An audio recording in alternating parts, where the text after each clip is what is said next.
You're listening to a podcast by the Center for Action and Contemplation. To learn more, visit cac.org. Hi, everybody. I'm Jacqui Lewis, and this is Love, Period, a podcast about how we're going to love ourselves, love our posse, and love the world fiercely on the way to making our lives and the world better. Today, my guest is the Reverend John Janka, clergy, consultant, activist, dad, grandfather, and my sweetie. How nice it is to have a conversation with someone who I know loves so beautifully. I hope you enjoy this conversation. John Janka. Hello, Jacqui. It's great to be with you. You too. It's been a long time. It has, actually. Indeed. Yes, at least a minute. Been together. I feel like I've been in more meetings lately than usual in my home office, and it's kind of hard to grab time with you. Well, it has been a very busy time for you. Yeah. That's true. Some people don't know it, but you are my husband. Yes, I am indeed your husband, which makes you my wife. I am your wife. Right. I know. It's amazing. I'm so glad to have this conversation with you, though, John, because actually I think people are curious sometimes about our dynamic, our relationship, and how we work together. Mm-hmm. So let me just thank you publicly in this space for all the work you've done on my book. You're my first reader for The Fierce Love. I am. My first editor. Yes. So what is fierce love, John?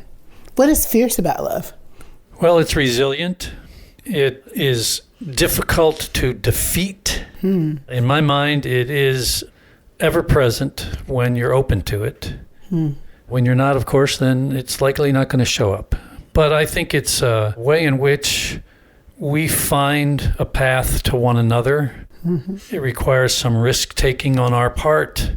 It requires us to extend ourselves beyond our comfort zone. It is a love that is sustaining in difficulty, and a love that really ultimately can change lives. I believe that.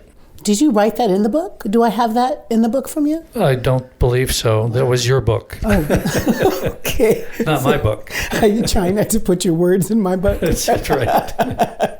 Okay. Well, so you know, I am a firm believer that the only way we can love fiercely is to really love ourselves first.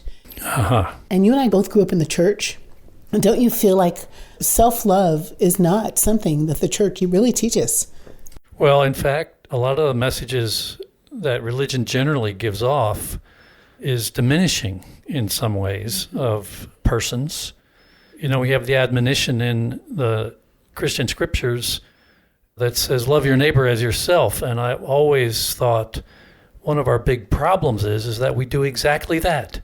And it's never enough. Ooh. Because too many of us don't love ourselves enough.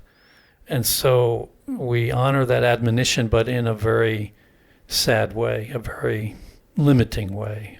I love that thought that you're saying we're actually following the scripture and we're loving our neighbor as we love ourselves, and we don't love ourselves well, so we don't love our neighbors well. We can't love our neighbors well, yeah. So we sometimes tease each other and say we had the same family. Although you are white and I am black, and you are a couple of years older than me. Yes. Did you learn how to love yourself and your family? You know, that gets tricky because in my family, I had both examples of what I would think of as fierce love and examples that were hard to describe love in any terms. So I had some folks in my life in formative years who did not have very much emotional intelligence and I think did not really know how to love. And I had others in my formative years who are the ones I carry with me more than others, who really taught me how to love and what it meant. They were forgiving, they were tolerant, they were able to understand me as a child and understand my, developmental stages and my changing and growing, and taught me some of the best notions of love. We talk about people have to learn to hate, but in fact, people have to learn to love. It's not a given that we're taught hate and the rest of it just kind of comes along somehow. We're either taught love or we're not. We're taught hate or we're not. And unfortunately, too many of us have had bad examples going along the way, and they've been dominant examples. You had both gentle, tolerant, accepting, welcoming, warm examples of love from your mom and your grandfather. Mm-hmm. And you had some tough, this isn't really what I hope love looks like experiences with your dad. That's correct. Yeah. How did those experiences shape the times you love yourself? Do they ever shape times you don't love yourself? I mean, does that mixed message show up in you in terms of how you love you? Yeah, it's like an internal battle for me, you know. Mm-hmm. I want to clarify, though, that the love I learned it really gives meaning for me to the notion of fierce, because it didn't truck with any bad behavior. It was strong in the face of things that weren't right in the world. And, you know, I had a model of fierce love that, on one hand, was nurturing, tolerant, caring, compassionate. That love was also absolutely fierce in the face of injustice or wrongdoing or mistreatment of the other. This story is about my grandfather, who, when he was a young parent, he was the father of 3 daughters. My mother was the oldest of the 3. And as the story goes, there was a boy on the block who apparently had a coat hanger, a wire coat hanger, and with some repetitions hit my mother with the wire coat hanger. What? And when my grandfather got home from work and heard the story, he marched out his own door, down the block, to the neighbor's house where the boy lived. When in the house, the boy saw him coming, ran in the house. He went in the house, didn't knock, didn't seek invitation, went in the house.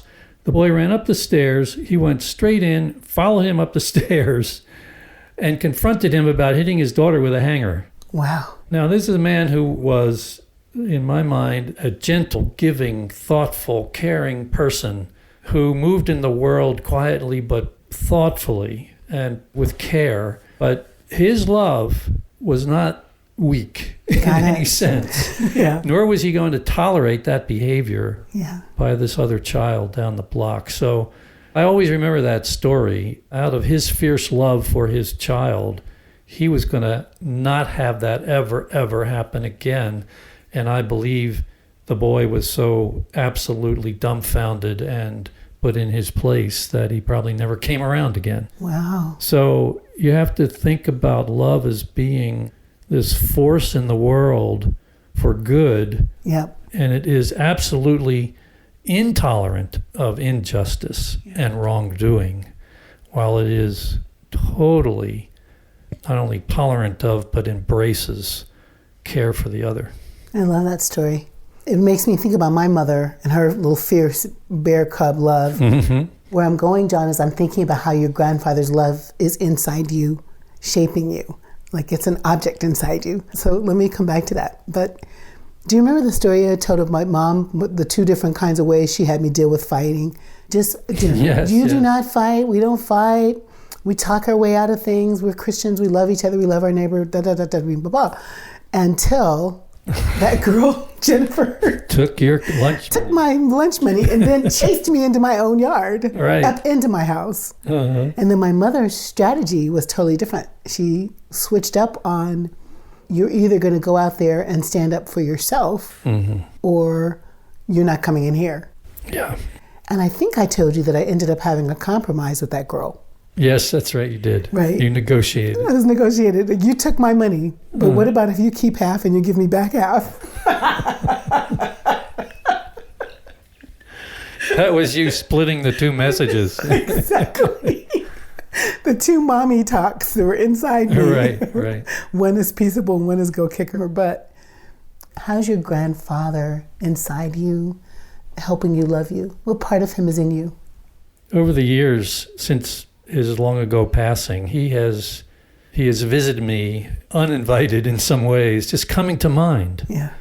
Just sort of showing up without any sort of rational stream of consciousness. He just would pop up in my thoughts and in my mind. And I always try to keep track of that because in some ways he's a regular periodic visitor from my awareness, just moving in the world. And he always has represented for me the importance of building relationships, of reaching out to others.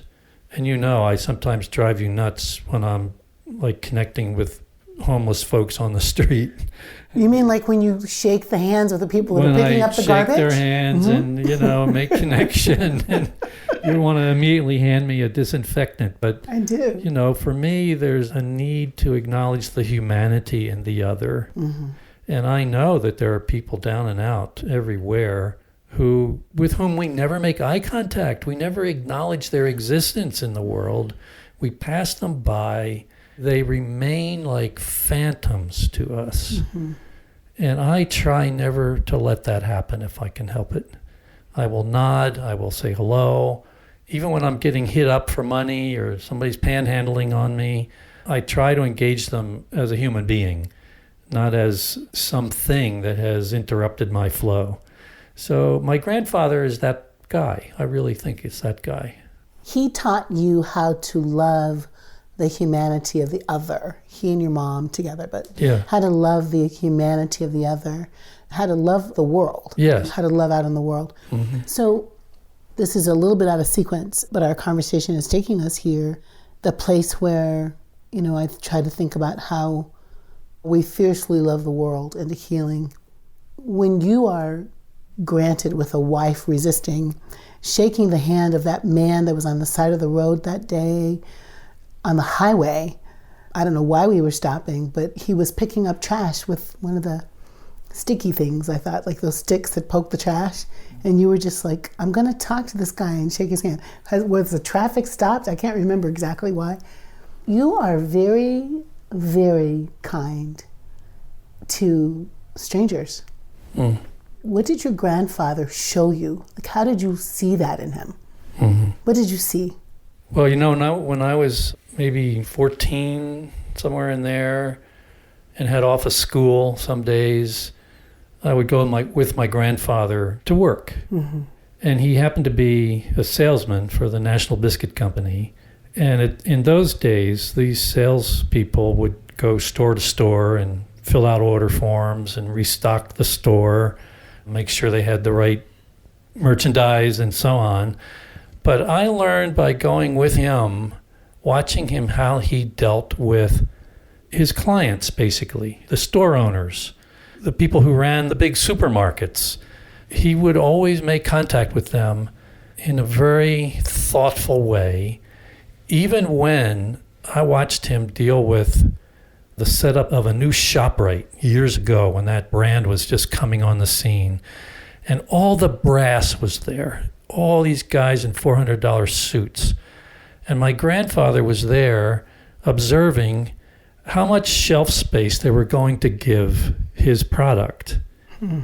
And I watched him watch them and then engage them, go up quietly, introduce himself, just chat him up a little bit, say, what are you guys thinking? And can I help you think it through in terms of what I usually have? And he just found a way to connect at a human level and not be either put off or intimidated by their impatience and their being so hardwired around making sure they got what they needed and wanted, but try to always open a door for conversation. Mm.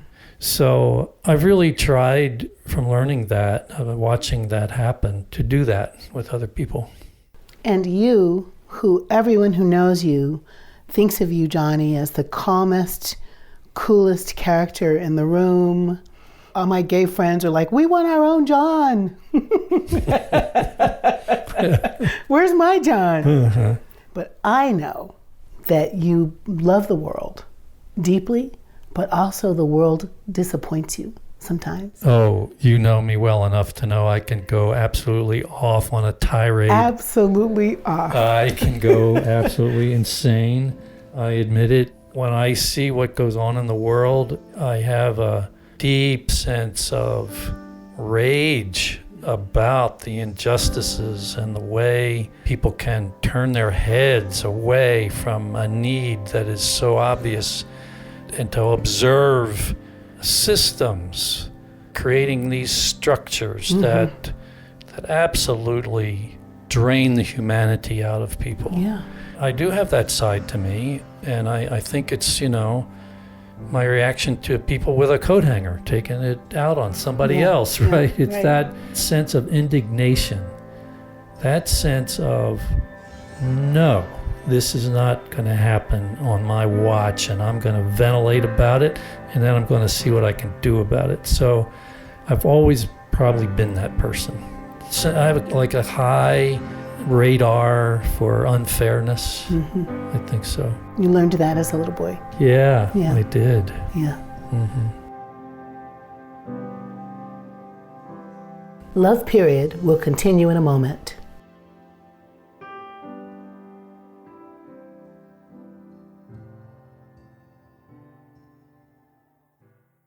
Many of us feel increasing anger at injustice, violence, and indifference in our world today. Join us March 14th for What Do I Do With My Anger? An online gathering featuring Richard Rohr and Brian McLaren. Learn ways of transforming anger into loving action. Inspired by Father Richard's new book, The Tears of Things. Register today at cac.org/anger. That's cac.org/ANGER.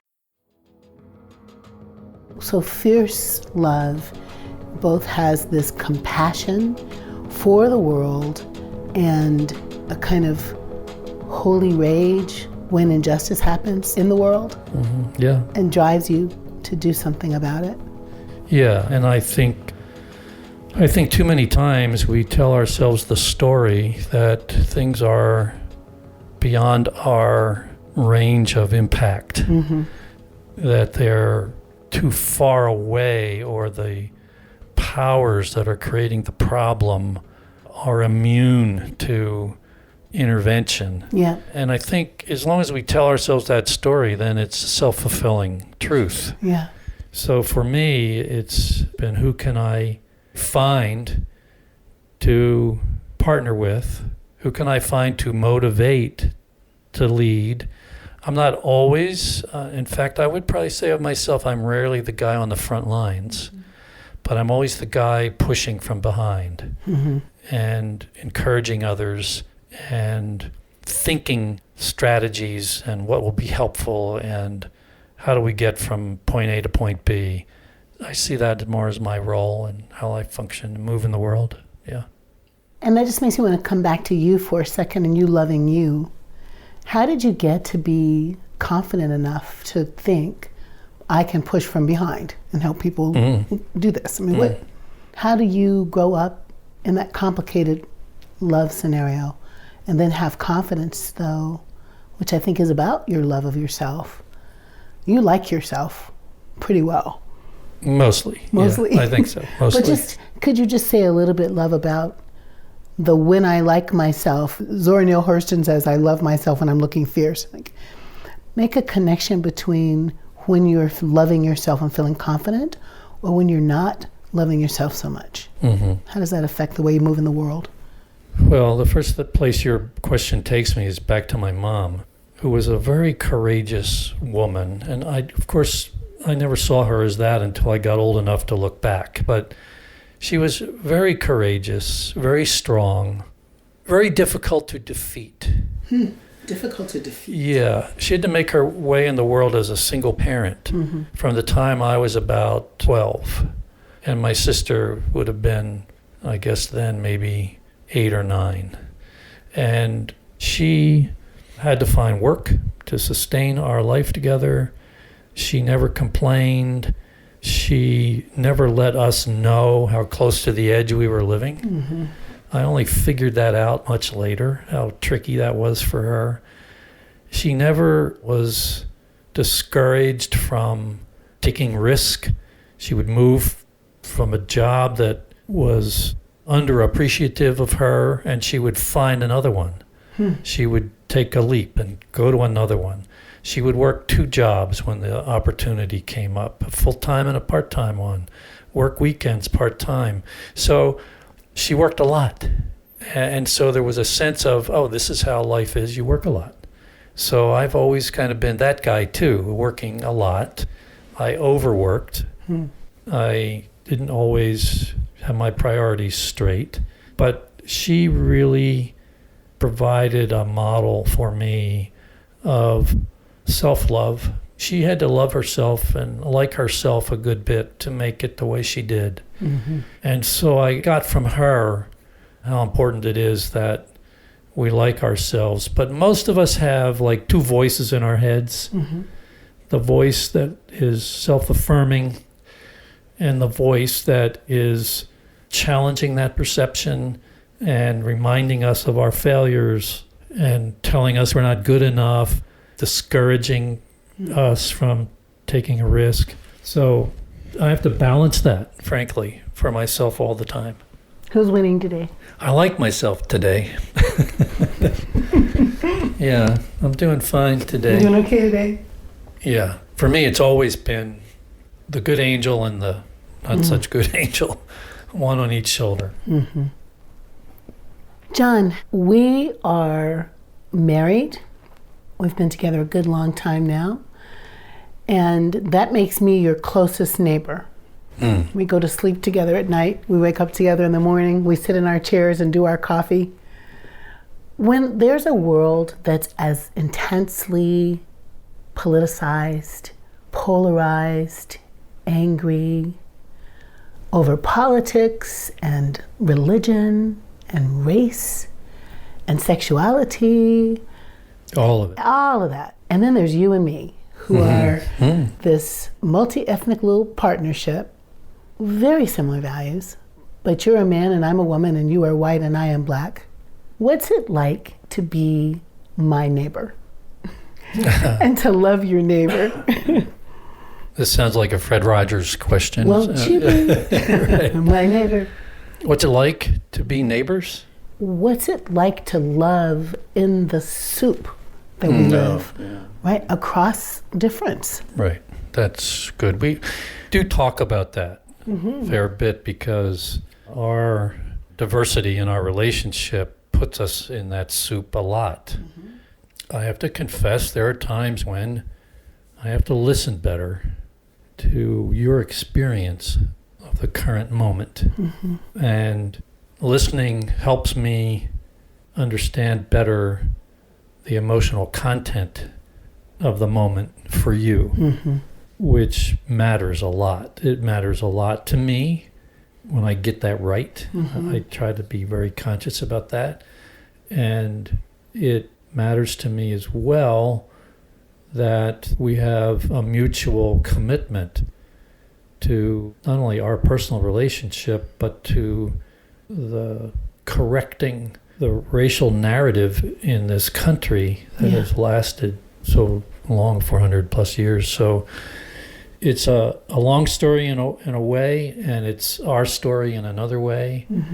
And I think for the most part, we do pretty well at that, but you would be the person also to decide whether that's true. But I think we really talk about it very openly. We're very transparent about our feelings. Sometimes we're raging about the same thing at the same time in terms of racial disparity and a sense of injustice about it all. And the sense for me that as a white person, I carry some of the stigma of whiteness. And I have experienced over the course of my life and work that when I extend myself, it's a privilege for me to extend myself and imagine that the person I'm in dialogue with trusts me. You know, why should they? Really? But for me, it's something that I realize I have to be aware of, like all the time, because of our relationship.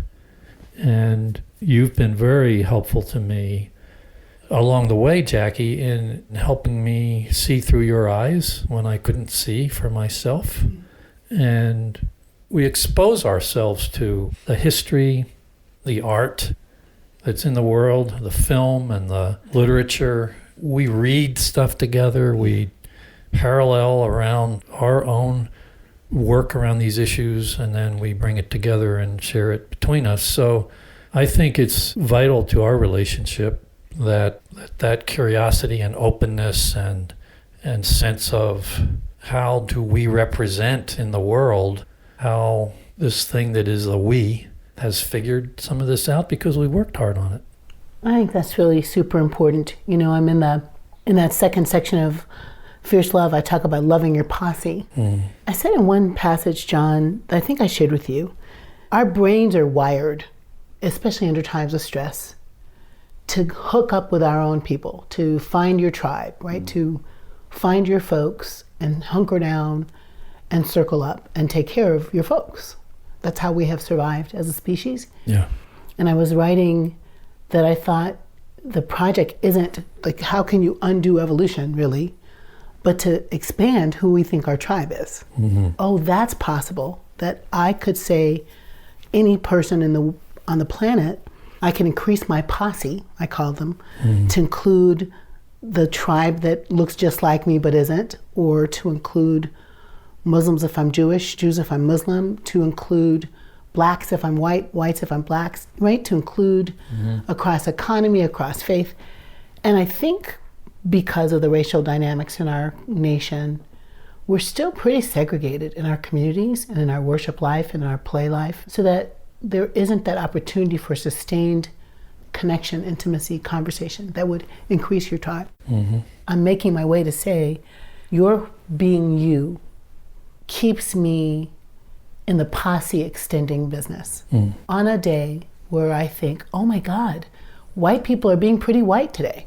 You know, like, I'm at this meeting and this is feeling pretty white right now. This moment is a white moment, in quotes, right? Like feeling privileged, feeling packed with superiority or hegemony or male dominance and the things that we can think of as white. And then right as I think the thought, this is feeling pretty white, in quotes, I think, and there's John, which gets me back to the particular. And that's just really true, love. I say that about you behind your back.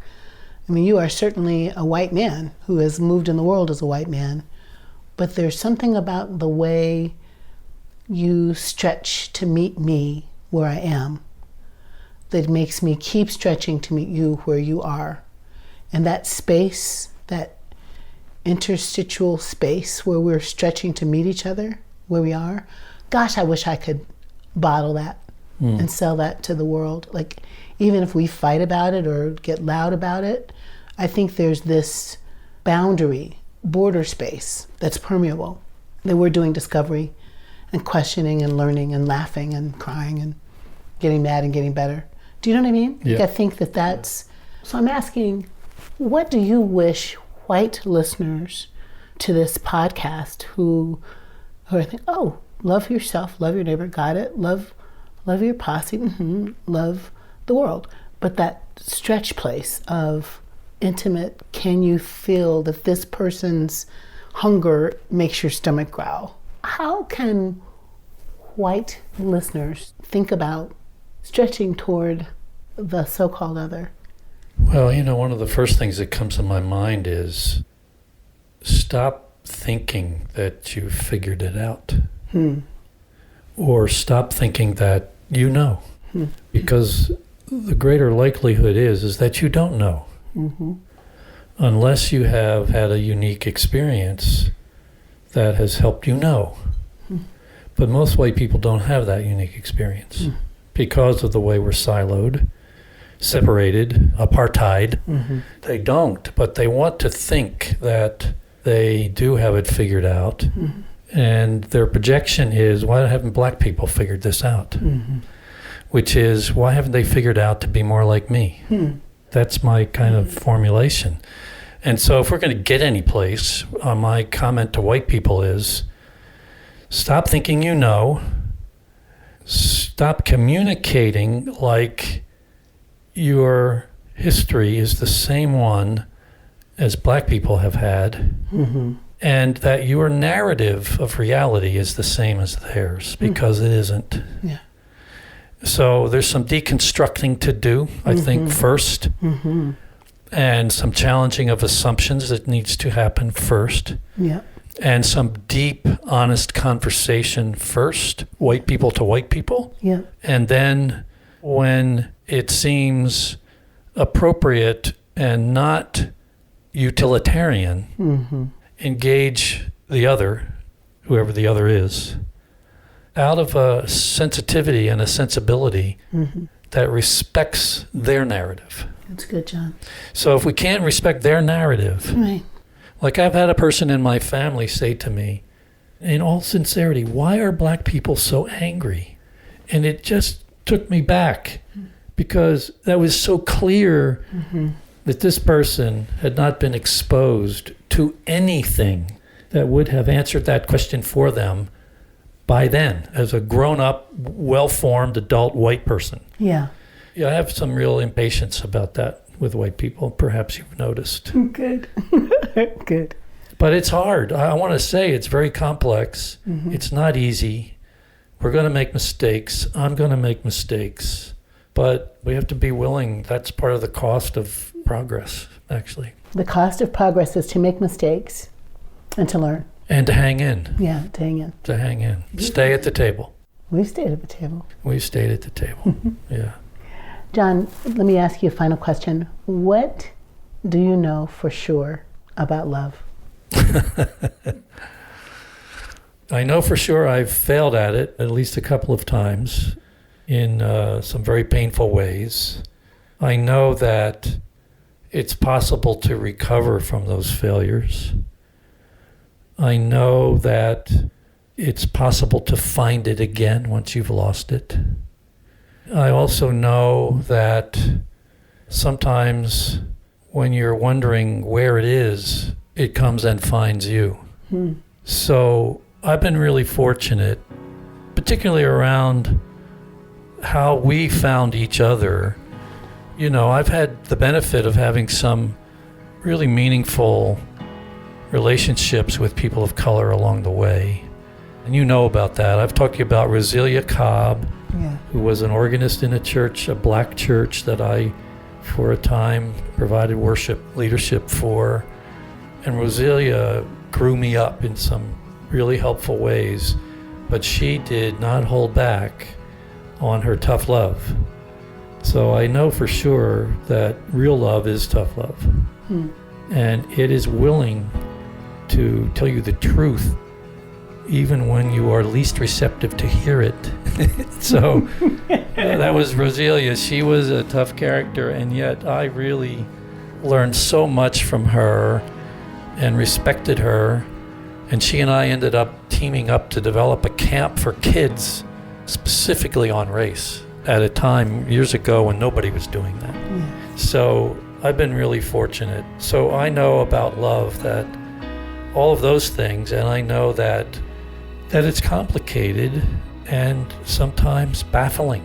Yeah. It just is, but that's part of the energy about it. It's part of the dance, if you will, about fierce love. It's a dance. It's an act of wire walking and hang gliding and bungee jumping, all of those things. It involves all of that as part of its expression. Yeah. It jumps boundaries. It finds its way where there isn't one. It's just a remarkable part of our human journey, and I'm so glad to find it and to find it with you. Oh, that's a good thing to end on. That means you'll maybe cook dinner tonight. I don't know. I will cook dinner tonight. I'm glad to be in this dance with you, my friend, my partner, my lover. I love you. I love you too. Thank you. Yeah, thank you. Love Period is Corey Pig, Paul Swanson, Izzy Spitz, Sarah Palmer, Jenna Kuiper, Nicholas Kramer, and I'm Calista Brewster. This podcast is produced by the Center for Action and Contemplation, which is located in the heart of New Mexico. thanks to the generosity of our supporters. We also have other podcasts you might like. You can find those wherever you like to listen by searching for Center for Action and Contemplation, or visit us at cac.org to find out more about our other programs. From the high desert of New Mexico, we wish you peace and every good.